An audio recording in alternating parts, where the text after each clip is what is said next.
Marie-Georges Jean Méliès, más conocido como Georges Méliès, fue un ilusionista y llegó a ser catalogado como el padre de la ciencia ficción.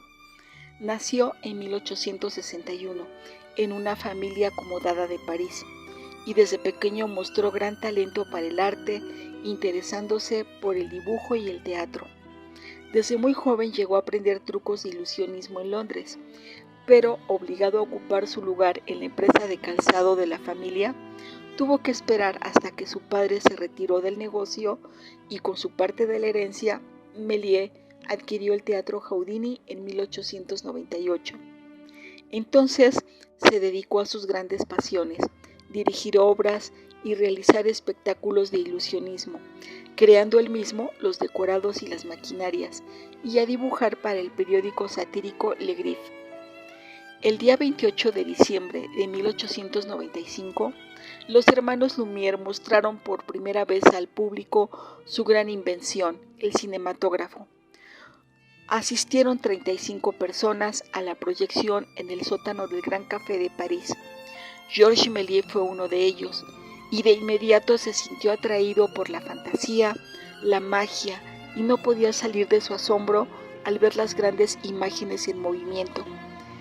Después intentó comprar el invento a cualquier precio, pero los hermanos Lumière se negaron, señalándole que aquel no sería un negocio rentable, sino que tan solo era una novedad que pasaría de moda muy pronto. Los Lumière no vislumbraban aún el alcance de su creación, pero Méliès era un verdadero visionario. Finalmente, Méliès terminó comprando un aparato a otro inventor, a Robert William Poole, y en abril de 1896 ya se hallaba realizando proyecciones en su teatro. Su primer filme se llamó Una partida de cartas. El 5 de abril de 1896, Méliès proyectó las primeras películas en su teatro. Eran pequeñas escenas al aire libre, documentales similares a las de los hermanos Lumière. Su estilo evolucionó rápidamente, buscando crear películas parecidas a sus espectáculos de ilusionismo. Para 1897, Méliès construyó en Montreal el primer estudio de filmación de Europa y el segundo de la historia, seguido por el Black Maria de Edison. Es aquí en Montreal donde Méliès inicia su prolífica producción cinematográfica y el nacimiento de las películas de ciencia ficción. Bajo el nombre de Star Film, Méliès montó su propia productora, convirtiéndose así en autor, director, escenógrafo y actor de sus películas. Su conocimiento del teatro lo llevó a tomar los elementos narrativos y aplicarlos al nuevo invento, conjugándolos con técnicas de la fotografía.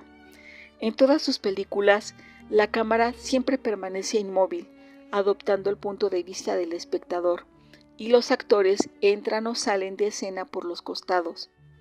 Méliès también descubrió el primer trucaje fotográfico, stop trick, casi por casualidad, al atascarse la cámara mientras filmaba en una plaza, de tal modo que en una escena aparece una mujer y un autobús, y en la siguiente, en su lugar, aparece un hombre y una carroza fúnebre.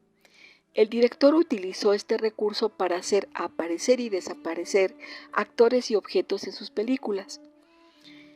Otro aporte de Méliès al cine fue la continuidad narrativa, la cual fue lograda a través de la relación argumental entre las escenas, algo que hasta entonces casi no existía. Pero su ingenio y deseo de deslumbrar al público era inagotable. Aplicó trucos y efectos en las obras uno tras otro. Méliès se valía de todo tipo de recursos, maquetas, sobreimpresiones, transformando cada película como si fuera un gran acto de magia. Además del stop trick, Méliès fue el primero en utilizar varias de las técnicas más populares del cine. La exposición múltiple en la Cueva de los Demonios de 1898. La pantalla dividida en 4 cabezas son mejores que una del mismo año. La disolución de imágenes en Cinderella de 1899. En El hombre orquesta de 1900 y en El melómano de 1903 usó sobreimpresiones sucesivas para multiplicarse y arrancarse la cabeza varias veces. En El hombre de la cabeza de goma de 1901 recurrió a un traveling de acercamiento para aumentar el tamaño de su cabeza. El viaje a la luna, Le Voyage dans la Lune, fue estrenada en 1902 y es el film más reconocido de Méliès, una de las películas más importantes de la historia del cine, porque con esta película se inaugura el género de la ciencia ficción. Aquí Méliès narra las aventuras de un grupo de científicos quienes dentro de un cohete en forma de bala logran llegar a la luna y tienen que sobrevivir a los habitantes. Después de huir y regresar a la Tierra, son recibidos como auténticos héroes. Este tipo de películas en las que Méliès fantaseaba con viajes extraordinarios a lugares remotos le permitieron experimentar con efectos especiales, a la vez que puso de manifiesto las inquietudes de esta época, retomando algunas de las obras de H.G. Wells y de Julio Verne. Para poder darse a conocer y costear sus películas, Méliès también poseía una visión comercial.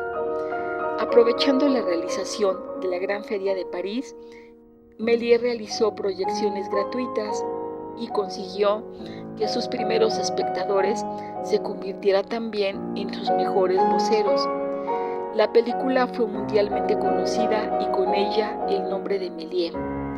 Por otro lado, adelantándose varias décadas a los publicistas, Méliès proyectaba anuncios en un bulevar cercano al teatro. Supo también obtener financiamiento para sus películas promoviendo algunos de los productos conocidos. La pequeña productora de Méliès se vio pronto con dificultades para hacer frente a los costos que generaban las películas, a las innovaciones técnicas y a las grandes compañías a las que la empresa no podía enfrentar. Para 1912 filmó su última película, El viaje de la familia Bourrichon, y en 1914, al iniciar la Primera Guerra Mundial, la empresa quedó completamente en la ruina. Para 1923, acosado por las deudas, no tuvo más remedio que vender sus propiedades y abandonar Montreuil. En un ataque de ira, llegó a quemar gran parte de sus escenografías y materiales, vendiendo sus películas a una fábrica que las destruía para obtener nitrato de plata.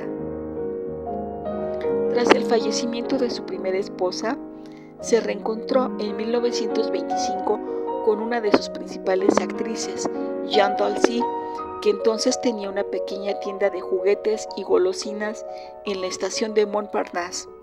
Méliès se casó con ella y comenzaron a trabajar juntos en la tienda. Allí fue reconocido más tarde por Léon Drouot, director de Cine Journal, quien lo rescató del olvido. Después, su obra fue redescubierta por la vanguardia cinematográfica francesa, especialmente por los surrealistas, que reivindicaron su figura hasta el punto de que Méliès fue reconocido con la Legión de Honor en 1931 por toda su trayectoria. Para el año de 1932, encontramos a Méliès en el castillo d'Orly, casa de jubilación fundada por Léon Bresillon, presidente del Sindicato Francés de Productores Cinematográficos, y allí Méliès vivirá el resto de sus días junto a su esposa Jeanne Dulcy. Méliès falleció en 1938 en el Hospital Léopold Bellon de París y sus restos descansan en el cementerio de Père-Lachaise. Poco antes del fallecimiento de Méliès, Henri Langlois, creador de la Cinemateca Francesa, recuperó y restauró parte de sus películas. Finalmente podemos decir que Georges Méliès fue el gran creador del cine de espectáculo y fantasía, dando paso hacia la creación de un lenguaje de ficción para el cine. Muchas gracias.